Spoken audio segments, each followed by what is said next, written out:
Hello and welcome to Study with Sudhir, your digital classroom. A few weeks ago, I had put out a video mentioning the short answer questions and we had practiced about 10 of them from civics, which is part of the ICSE class 10 syllabus. Today, we will do part 2, 10 more short questions because this is the part 1 in the history and civics paper where you can actually score 10 out of 10 provided you have prepared your syllabus well. If you have revised the entire 5 chapters, that is Parliament, President, Prime Minister and the 2 chapters dealing with the Supreme Court and the High Court and the District Courts. Okay, so let's look at 10 more questions today and we'll be doing a series of this in order to ensure that you are well practiced. Treat this as test paper questions. Of course, I will be giving you the answers simultaneously, but you can simultaneously, you could probably pause after I say the question and test whether you actually know the answer or well or not and accordingly mark yourself. Okay, so let's start. 10 questions, short video. Mention one discretionary power of the President of India. One discretionary power of the President of India. And this is where I say it's always very risky to pick and choose and say that I will prepare this chapter only for the short answer or for the long answer, because a question like this you would presume will only come in the long format, that is in section B. But look at this kind of a question has been asked in the last 10 years in the board's papers. So, mention one discretionary power of the President of India.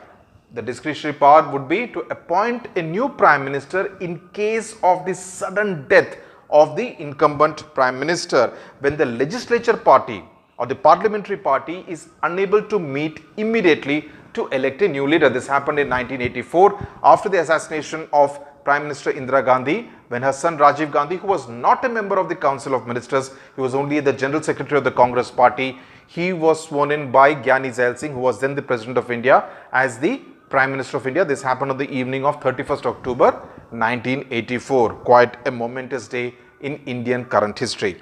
Number 2. Who presides over the Rajya Sabha in the event of the absence of the Vice President of India? In case the Vice President is absent, he is ill or for some reason not able to be in the chair of the Rajya Sabha, who presides over the Rajya Sabha? The correct answer is the Deputy Chairman of the Rajya Sabha. Okay, the Deputy Chairman who is also elected from among the Rajya Sabha MPs. Number 3.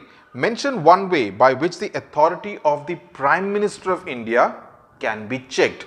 This is part of the chapter on the Prime Minister and the Council of Ministers, and the answer is that the members of the Lok Sabha can move a motion of no confidence against the Prime Minister. That's one way in which the authority of the Prime Minister of India can be checked. Question number 4. Which bill cannot originate in the Rajya Sabha? Always when you're reading the question, please read all this cannot very carefully, because sometimes there could be a twist in the question. So read it very carefully.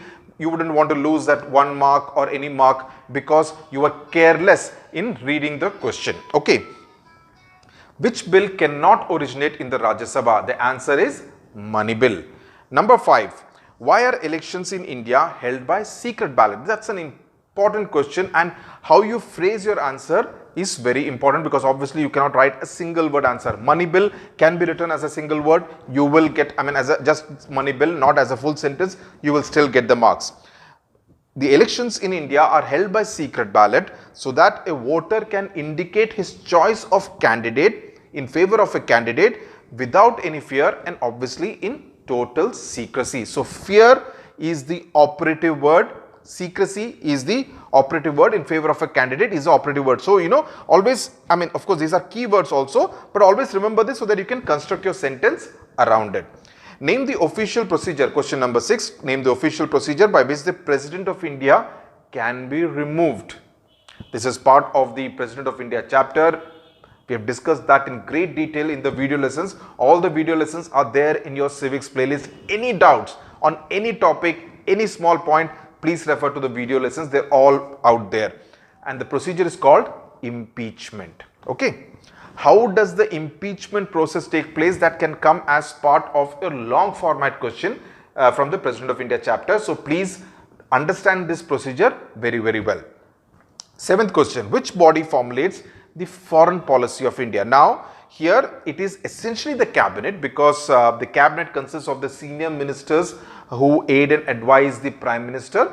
But since we also know that cabinet as a term does not exist, so it's the council of ministers. So you can write the cabinet or the council of ministers headed by the prime minister of India decides the foreign policy of the country. So please write this full sentence so that you have covered all the keywords. In case, sometimes the keyword that may be given to the examiner may be just the cabinet, not the council of ministers. So you write both because you are not sure, because you understand the kind of subtle difference between the cabinet and the council of ministers, right?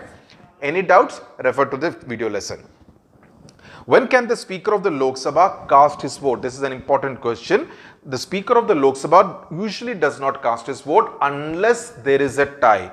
Unless both sides for and against a particular motion on a particular issue are tied at equal number of votes, okay, of the total number of members of the Lok Sabha present and voting. In case of a tie, the Speaker can cast his casting vote. Name the highest criminal court in a district. Now this is something which is basically testing your memory. It is the Sessions Court. Sessions Court. Last question. Explain the term collective responsibility. This is an important question. It can also come as a 3-mark question where you can be asked to kind of explain it in much more detail, but basically mostly it comes as the in the short format questions in part 1. It means that the ministers, because there are 3 parts to this, you should at least give 2 in order to be completely sure. It means that the ministers are collectively or together responsible to the legislature. In this case, it means the parliament. It signifies that if a no confidence motion is passed against a single minister, the entire council of ministers has to resign. That is, the government essentially falls. Also, irrespective of, and this is the other thing of which conveys collective responsibility, also irrespective of the differences within the council of ministers at the time of discussion on a particular issue, the entire council of ministers, the entire government actually backs it. I and another minister, if 2 people are ministers, we may have a difference of opinion on a particular issue while it is being debated inside the council of ministers or inside the cabinet meeting, actually the cabinet meeting. But once a decision is taken, either in favor of the decision, in favor of the argument that I have put forth or another minister has put forth, the entire cabinet and the council of ministers by extension has to back it. The meeting takes place of the cabinet. You always say the cabinet meeting chaired by the prime minister, right? The council of ministers does not meet. Yes, a minister who is not a member of the cabinet may be invited to that cabinet meeting in case something is related to a ministry that particular junior minister, a minister of state or a minister of state with independent charge is handling. But otherwise, it's usually a cabinet meeting which is held, not a council of ministers meeting. So please remember this very, very clearly. So these are the 10 questions.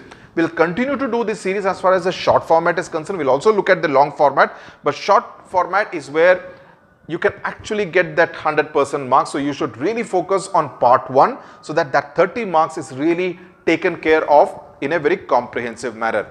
Thank you very much for watching. Do share this video, do like, comment in case of any doubts, and also subscribe to Study with Sudhir. Thank you very much for watching.